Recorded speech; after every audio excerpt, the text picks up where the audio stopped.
Okay, so today we're going to make kombucha.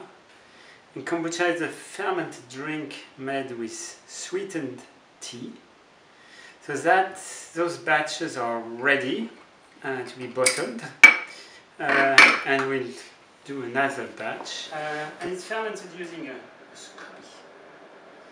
symbiotic culture of bacteria and yeast. And the yeast convert the sugar in the brew into alcohol, and then the bacteria convert the alcohol into acetic acid right away. And the trick with kombucha is to time it well so that there's enough sugar for it to be still slightly sweet, but enough acetic acid for it to be a little sharp. If you leave it too long, it gets too sharp and you basically have vinegar. If you don't leave it long enough, it's too sweet and it's not really kombucha. So you've got to time the fermentation. And it's a bit of an art form because it depends on the size of the scobies. Those ones are quite big, so they ferment the brew quite quickly. It depends on the weather. If the weather is warm, it ferments more quickly. So it's a bit of an art form. One trick is to actually taste the kombucha before you bottle it, and you can judge for yourselves then if it's sweet enough and not too sharp. We're going to start by filtering out the starter, which is the kombucha, it's called a SCOBY, and we leave it in the bottom of the jar with a little bit of already made kombucha, and the rest of it we're going to put in bottles in a second once we have it filtered.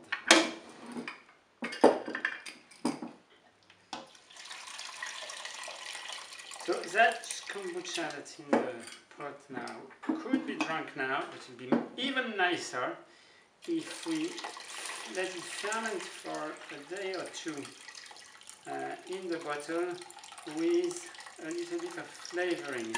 So what we're going to do is we're going to bottle it with a little bit of mint. And in 2 days' time, it will taste of mint, it will be fizzy, and it will be absolutely delicious.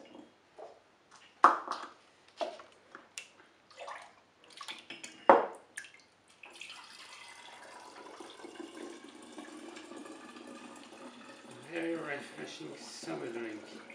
Now, of course, you can experiment with whatever flavoring you want to try in your kombucha.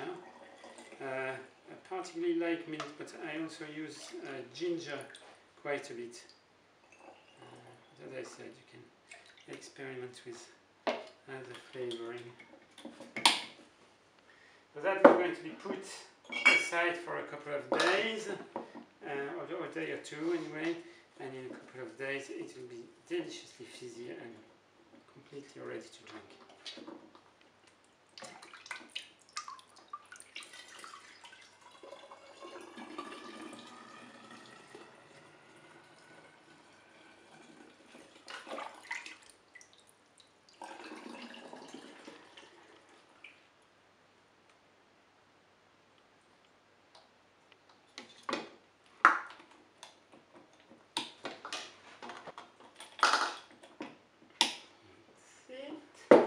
Now the other thing is to make more kombucha. Feed the scobies in there. And to do that, I'm going to make a lot of tea. I'm using green tea. You have to use tea for kombucha, but you can use either green tea or black tea. It doesn't really matter, whatever you prefer. Personally, I find it more refreshing with green tea. So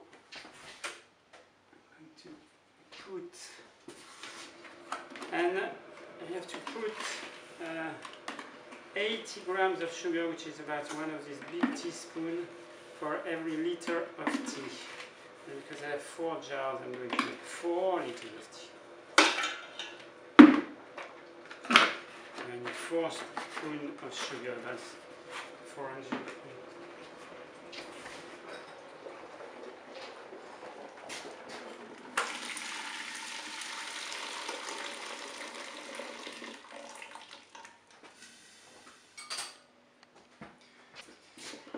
So that I'm going to let it cool down because I can't pour it boiling hot on the kombucha. On the kombucha starter, it would kill it. So I'm going to let it cool down for a couple of hours.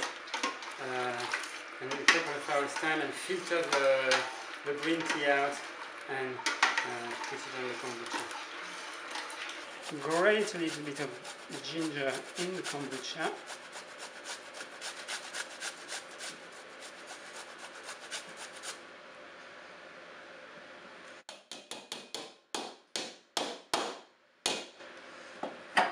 And I bottled the whole lot, just like we did earlier. And the kombucha will take the taste of ginger and in 2 days time it will be fizzy. It tastes a bit like ginger beer except even better because it has this very special kombucha tang.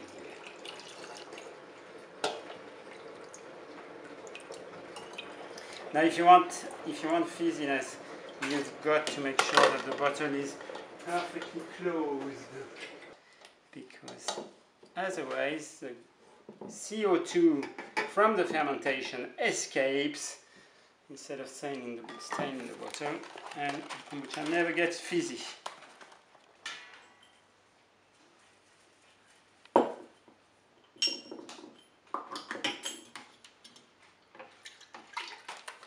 So here I have 4 bottles of kombucha ready to be put away for a couple of days, and I have 4 liters of tea waiting to cool down as soon as possible, waiting to cool down to feed my kombucha starters for the next batch, which will be in about 2 days time, because they're quite big, those kombucha starters, so and the weather's quite warm at the moment, so they're ready to bottle in about 2 days. In the winter, if the scobies were significantly smaller, I could push it to 3 or maybe even 4 days between making batches.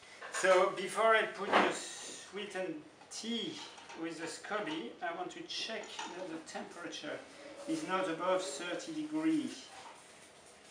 That's why I have the thermometer, because if the tea is too high, it will damage the SCOBY. No, it's perfect. 30 degrees, which is exactly what you want, the ideal temperature for fermentation. And it's really just a matter of putting the tea, the sweetened cooled down tea with the SCOBY, and then we'll put these away for a couple of days, and in 2 days time we've got kombucha ready for the bottle.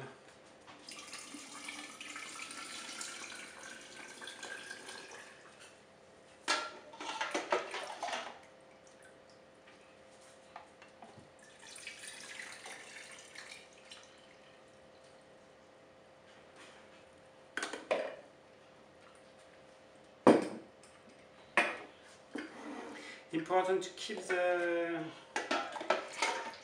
jar open, because like all fermentation, kombucha needs a bit of fresh air. In fact, if you closed the jars, they might end up breaking with the pressure of the CO2 from the fermentation.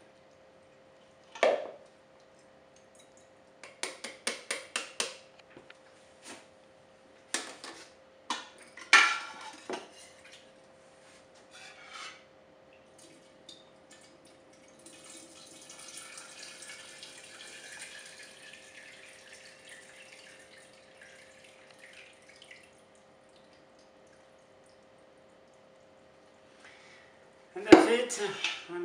I have my, just put a little bit more in this one. I have my 4 liters of kombucha brewing, my 4 SCOBY working for me. Put them away and take them out in 2 days time when they're ready. And that's the finished product after 2 days. And as you can see, it's a little fizzy, which is the way we like it. Enjoy.